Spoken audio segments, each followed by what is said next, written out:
and CEO at Davos Protocol. Varun Satyam, a computer science graduate and a first-generation entrepreneur from Hyderabad, is the co-founder and CEO of Davos Protocol. With a background in blockchain and crypto, Varun has been at the forefront of India's adoption of these technologies since the 2016 batch. Prior to his current role, he co-founded Strip Finance and worked with Anchor, Bitfinex, and the Tether Foundation. Let's welcome Varun on stage with a huge round of applause. Hello everyone, this is Varun. I am co-founder and CEO at Davos Protocol. So before starting about telling that how Davos is an inflation-proof stablecoin, there are a lot of students and a lot of Web3 enthusiasts out here. So for you guys, I will basically try to explain what are the different kinds of stablecoin that exist in the market. And then I'll deep dive about like what are the technicalities, how we are different, how we are trying to position ourselves globally, and how innovative we are, which is susceptible to both bear and bull market conditions. So essentially, there are three types of stablecoin that exist in the market.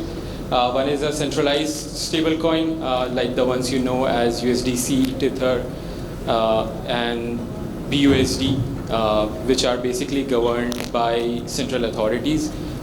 They basically do the minting of those stable coins. Those money are kept in traditional banks.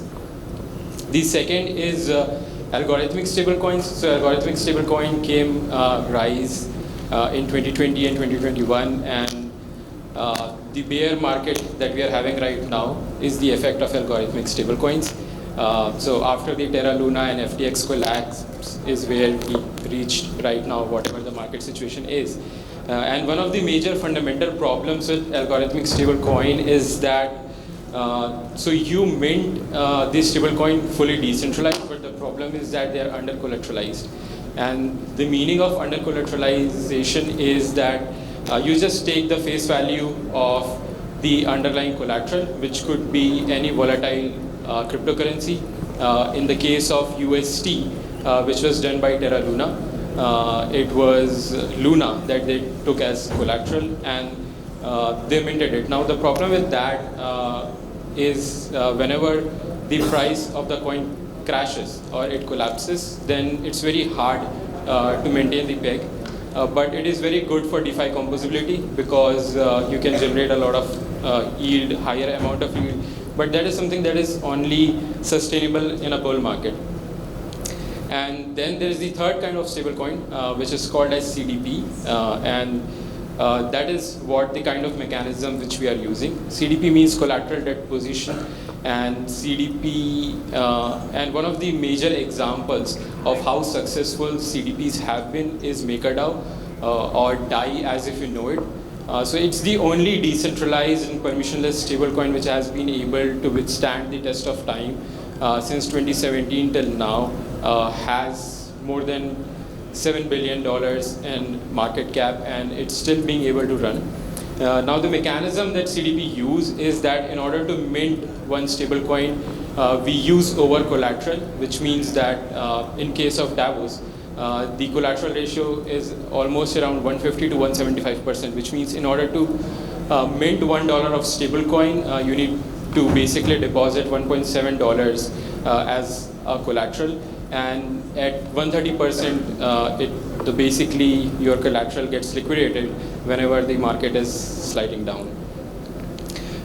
So I'll basically, like from this description, I'll basically start that how we are inflation proof and like what is that we have done on top of MakerDAO. So MakerDAO came into a time when Ether was proof of work, and that was less capital efficient. So what we are trying to do is that we are trying to make MakerDAO more capital efficient, and for doing that, what we are trying to use is we are trying to utilize the stake reward mechanism, which is unless and until the network goes down, the blockchain will not stop giving rewards. So rather than putting the DeFi composability, which gives you higher amounts like very high amounts of yield, but it is very prone to market conditions and risks, and it has like very fluctuating APYs. We are going with stable kind of rewards that are being generated by the validator nodes. Yeah, so the problem with stablecoin market is, as I mentioned, we have protocols like MakerDAO, Aave, Compound, Venus, OpenAtom, and what these protocols are trying to give is they give lending and borrowing, and those lending and borrowing rates are, as you can see, which is like MakerDAO gives like almost 1% of borrowing rate, and rest of the coins go below like 1%, and we have OpenAtom, which uses US Treasury bills, and it gives 5.34%. Now the problem with this is that in order to bring liquidity to the platform, the lending rates are pretty small and the borrowing rates are pretty high. So if you want to basically borrow from these platforms, you would want like the least borrowing rate. So at Davos, what we are trying to do is we are trying to bring the borrowing rates almost to zero, because we are minting these stablecoin by ourselves, and we are not dependent on any third-party DEXs in order to create liquidity. And the liquidity that we are creating for lenders is something that will generate yields from around 7 to 9%. So this is like the staking rewards that are there with some of the competitors. So as you can see, that none of the staking rewards goes more than 6%. If we compare this with traditional banks, one of the basic examples is that when you will try to put money in like FDs or RDs in your bank, then it generates you an interest of around 5.5%. That is in India. If you go to US, it's less than 1%. If you go to Japan, it's negative. So in global standards, even TradeFi is not able to generate such kind of APYs, and we are able to generate sustainable APYs at around 7 to 9%. And this is something that we have already tested on the market.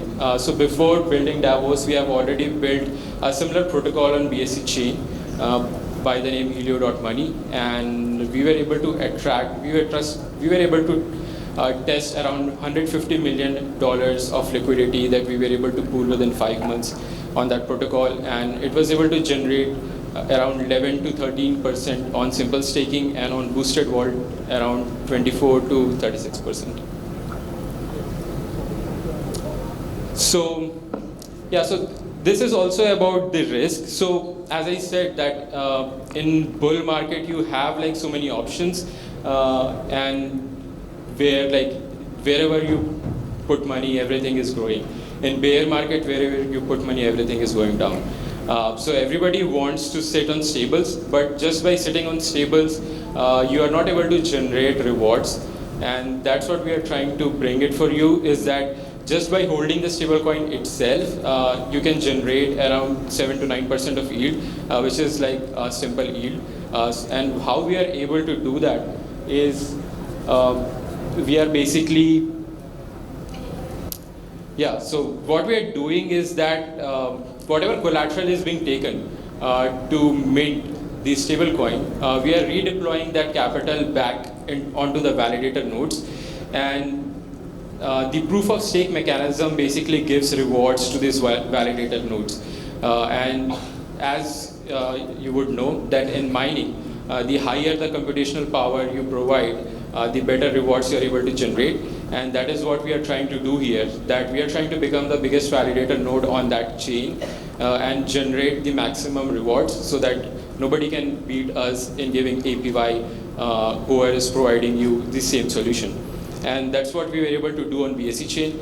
So when we attracted $150 million of liquidity over there, we made it like the biggest validator node on BSC. And we were giving like the highest stake rewards that anyone could provide on BSC chain. And that's what we are looking to do on Polygon. So we are basically one of the seed invested projects by Polygon Studios and Polygon Ventures.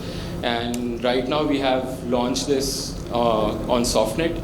And once the ETH Shanghai upgrade is done, we'll basically do it on the mainnet, and that's where the governance token will also come into play, and people can get more incentives in order to use the platform.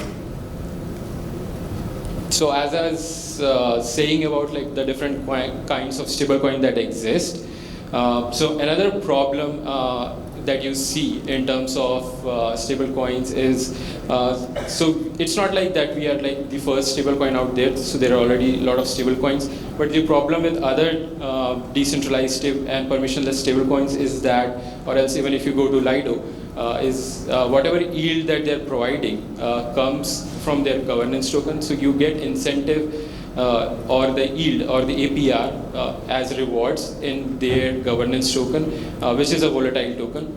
So in crypto we call this term as native yield. So we are one of the first platforms globally which is LSD 5 backed, and we are giving native yield. So for example, when we say 7 to 9% yield, it means 7 to 9% yield on USD, and you get that on the native stablecoin itself.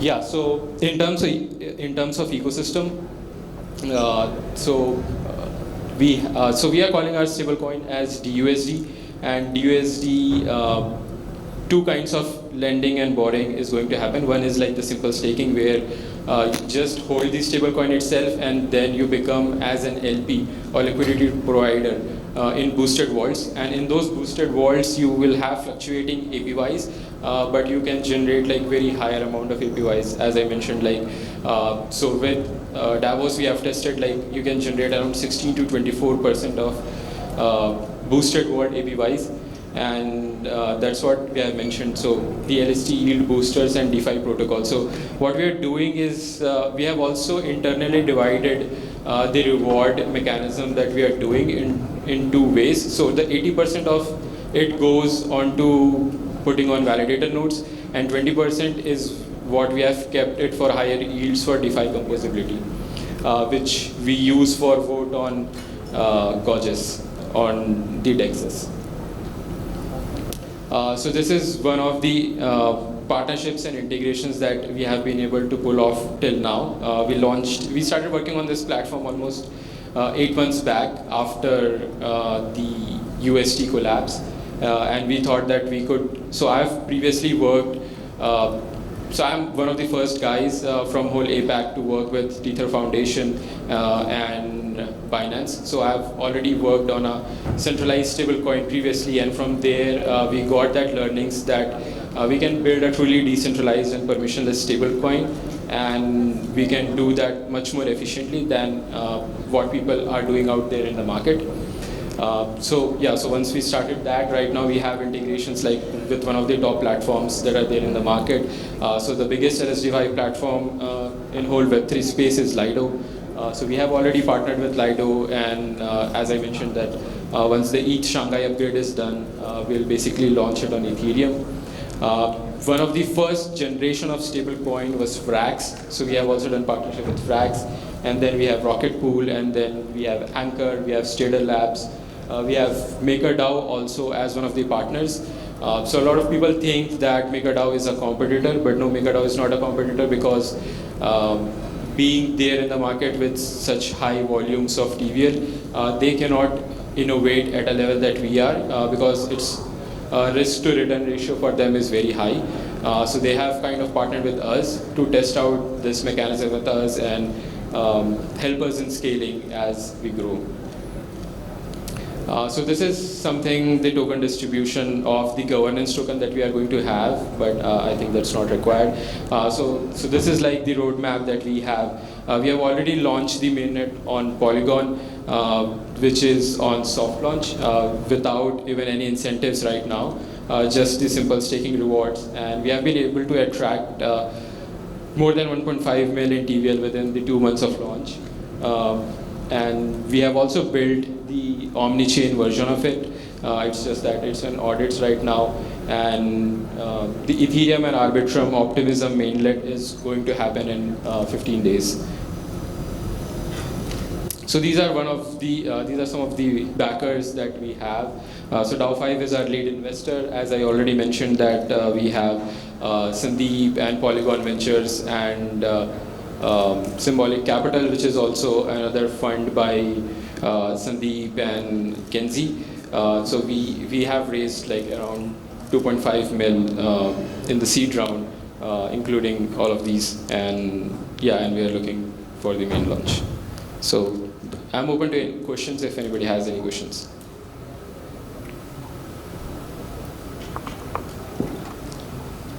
No questions? Yeah.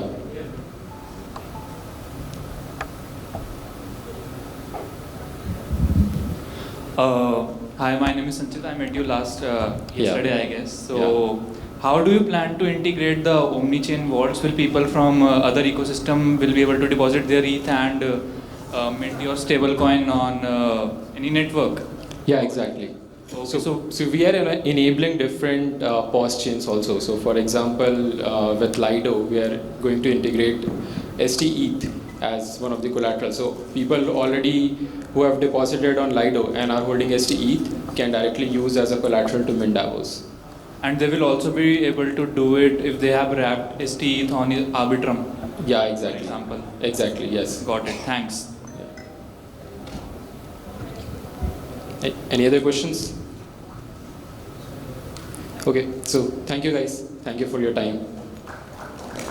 Thank you so much, Varun, for your remarkable keynote address.